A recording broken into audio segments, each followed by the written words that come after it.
restart the clock. So, Mr. Burns, I want to start by adding my voice to Senator Warner and Senator Collins' concerns about the microwave attacks at our embassies around the country. I won't belabor that. I'll just say that I share that, and I appreciate your commitment to getting to the bottom of it and taking care of anyone who has been injured in it. More broadly, as we discussed on the phone last week, I've taken an interest over the years in the health of our Special Activities Center inside the CIA, specifically, or I should say, the metaphorical health in terms of the numbers of paramilitary officers available and the workload we're asking them to bear, but also the literal health because many of them do suffer the same kind of wounds that our service members face.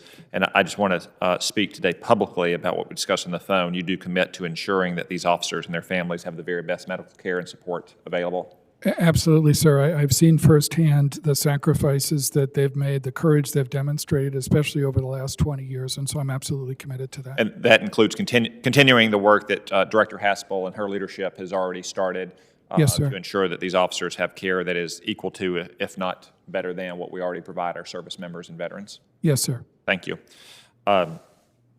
I want to touch briefly on another point that we discussed. You're probably aware that I briefly held Director Haynes' nomination to be Director of National Intelligence after an answer to one of her questions had implied that she might reconsider some actions taken on long-concluded accountability review boards related to long-closed terrorist detention programs. I'm troubled by some media reports I've seen that suggest a senior CIA officer who was detailed to the DNI has recently had his portfolio reduced because of his involvement in that program. I would just like to get your commitment that if confirmed, you'll abide by the determination of the Obama administration not to resurrect any efforts to prosecute or take administrative action against or prejudice in any way in any future promotion or selection panels for any CIA officer involved with those programs that were conducted under DOJ guidance and presidential direction. Yes, Senator. As I mentioned earlier, you have my commitment not to take actions against or prejudice the careers of officers who may have worked on those programs in the past when they were operating under Department of Justice guidelines and at the direction of the President. Yes, sir. Thank you. We also talked in our phone call about the importance of everything the CIA does, but the centrality of the collection of foreign intelligence. And to put it in military terms, that collection is the main effort at the CIA. Yes, sir. And that means primarily the department or the Directorate of Operations, but also other elements of the agency in science and technology and the new digital directorate.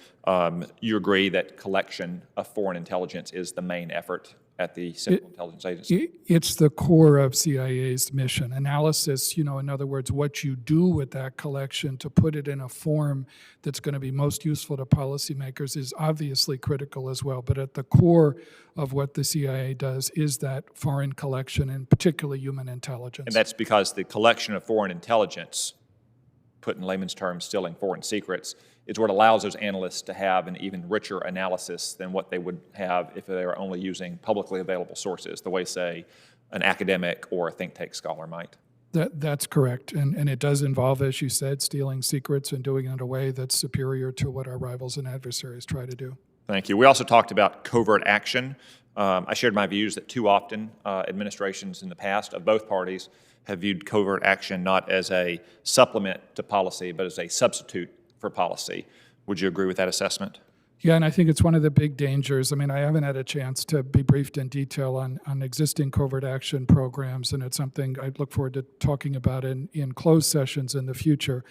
But your point about connecting covert action programs at the direction of the President to coherent policy is absolutely crucial. It cannot be a substitute for sound policy choices.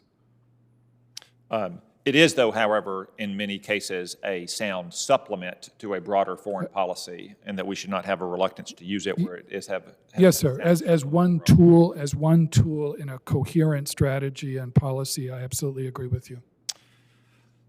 When you were out of government, you said, quote, "It is simply impractical to think that the United States will provide significant sanctions relief without assurances that Iran will immediately begin negotiations on a follow-on agreement that at least extends the timelines of the deal and addresses issues of verification and intercontinental ballistic missiles." I agree. If confirmed, Mr. Burns, will you provide that same realistic assessment to the administration, even if it contradicts the administration's preferred policy approach to negotiations? Yes, sir. Senator, on Iran, as well as on the whole range of other issues, it'll be my obligation, if confirmed, to deliver those intelligence assessments in a straightforward and unvarnished way. Thank you, Mr. Burns. I look forward to talking about some of these other matters later this afternoon. At the Thank you, closed sir. session.